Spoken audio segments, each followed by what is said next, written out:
Last video में हमने जाना था कि जो हमारी हिस्ट्री है उसको स्टडी करने के लिए 3 फेजेस में डिवाइड किया गया है। Prehistory, protohistory and history. So जो प्री हिस्ट्री है उसको अनदर 5 स्टेजेस में डिवाइड किया गया है to study. Palaeolithic age, Mesolithic age, Neolithic age, chalcolithic age and Megalithic age. मैंने इतना बता दिया था, पैलियोलिथिक एज जो है वो क्या है, हमारी old stone age. Mesolithic age है हमारी middle stone age. Neolithic age जो है हमारी वो है new stone age. Chalcolithic age है हमारी copper age, copper stone age. और मेगालिथिक है मतलब जब हमारे जाइंट स्टोन एज। तो ये तो सिर्फ इनके अनदर नेम है। और ये जो है पेलियो वगैरह, लिथिक एज, ये सब जो है ग्रीक वर्ड से ड्राइव हुआ है। तो मैंने इनका बस लिटरल मीनिंग बताया हमारी इंग्लिश लैंग्वेज में क्या होगा। अब इस वीडियो में मैं कवर करूँगी पैलियोलिथिक एज को। पैलियोलिथिक एज जो है वो सबसे ज़्यादा टाइम पीरियड कंज्यूम करता है हमारी वर्ल्ड हिस्ट्री का भी और इंडियन हिस्ट्री का भी। इंडियन हिस्ट्री में 30 लाख BC टू 10,000 BC तक का टाइम पीरियड जो है वो पैलियोलिथिक एज ने ही कवर किया है।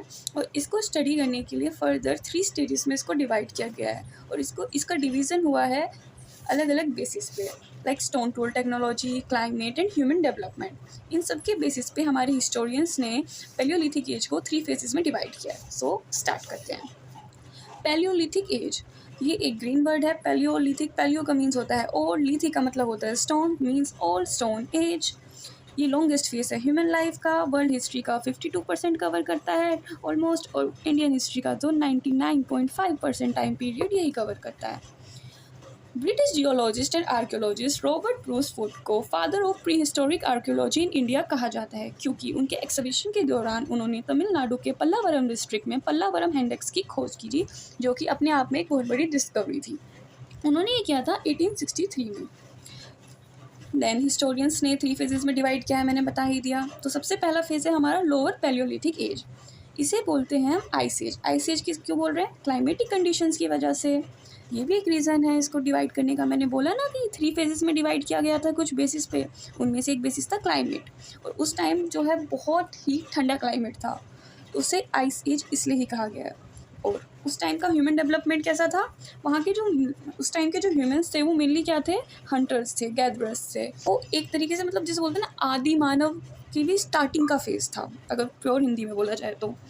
उस टाइम उन्होंने स्टोन टूल्स बनाना स्टार्ट कर दिया था, लेकिन वो काफ़ी रफ टूल्स थे, लाइक हैंडेक्सेस, चॉपर्स, क्लेवर्स का यूज़ करना वो सीख गए थे, उन्होंने बनाने लगे थे। और वो मेनली ने बनाते थे लाइमस्टोन से।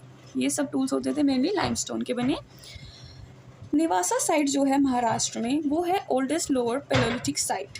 ये कहाँ पे है? महाराष्ट्र के अहमदनगर डिस्ट्रिक्ट में, पवारा रिवर के पास। नेक्स्ट, पैलियोलिथिक एज के टाइम पीरियड के आगे कंटिन्यू करते हुए ही स्टार्ट होता है हमारा मिडिल पैलियोलिथिक एज। हमारा जो लोअर पैलियोलिथिक एज था वो 30 लाख BC टू 100,000 BC तक का टाइम पीरियड था। उसके आगे वाला टाइम पीरियड आता है वो हमारा 100,000 BC टू 40,000 BC का, which is called middle paleolithic age. यहाँ पे ये मैंने गलत लिख दिया है, ये मेसोलिथिक इसमें नहीं आएगा, ये हमारा मेसोलिथिक एज में आएगा। सॉरी। इसके जो टूल्स थे वो क्या थे? वो हमारे जो हमने लोअर पैलियोलिथिक एज में देखा, वो जो टूल्स थे वो काफ़ी ज़्यादा रफ थे। लेकिन अब जो है फ्लिक टूल्स आ चुके थे। ये उससे थोड़े से बॉर्डर पॉइंटेड होते थे, लाइक स्मॉलर और शार्पर टूल्स उन लोगों ने बनाना स्टार्ट कर दिया था। और जो पैलियोलिथिक एक्सिस थी, मतलब कुल्हाड़ियाँ थी, वो भी काफ़ी बेटर थी और लोअर पैलियोलिथिक एज के अकॉर्डिंग। ह्यूमंस जो थे वो होमोसेपियंस हो चुके थे तो वो नीदरलैंड सी, लेकिन इवॉल्विंग होमोसेपियंस देखने को मिले थे। इवोल्यूशन स्टार्ट हो चुका था। लाइफस्टाइल जो थी वो हंटिंग प्लस फूड और गैदरिंग पे तो थी ही हमारी, लेकिन कहीं जगह पे ग्रुप लिविंग भी स्टार्ट हो चुकी थी। लोग ग्रुप में रहने लगे थे और फायर का यूज़ जो है वो काफ़ी कॉमन हो चुका था। सब फायर से अवेयर हो गए थे। इसकी इंपॉर्टेंट साइट्स है नेवासा साइट, नर्मदा वैली, बेलन वैली, तुबंद्रा रीजन और दिदवाना। अब हमारा इसमें लास्ट जो है स्टेज वो है अपर पैलियोलिथिक एज। अब ये इससे आगे कंटिन्यू होता है 40,000 BCE, 40,000 BCE टू 10,000 BC। अब क्लाइमेट जो है वो काफ़ी वार्मर हो चुका था, ह्यूमिडिटी जो थी लो थी, और मतलब अब एग्रीकल्चर के लिए भी एक पेस तैयार हो चुका था, स्टार्ट हो गया था। वो एक क्लाइमेट जो होना चाहिए जिसमें हम लोग सर्वाइव कर सकते हैं ईजीली, वो हो चुका था। ह्यूमंस जो थे वो फुल्ली डेवलप्ड होमोसेपियंस हो चुके थे। मॉडर्न होमोसेपियंस उस टाइम पे आ चुके थे। टेक्नोलॉजिकल एडवांसमेंट हमें देखने को मिले थे।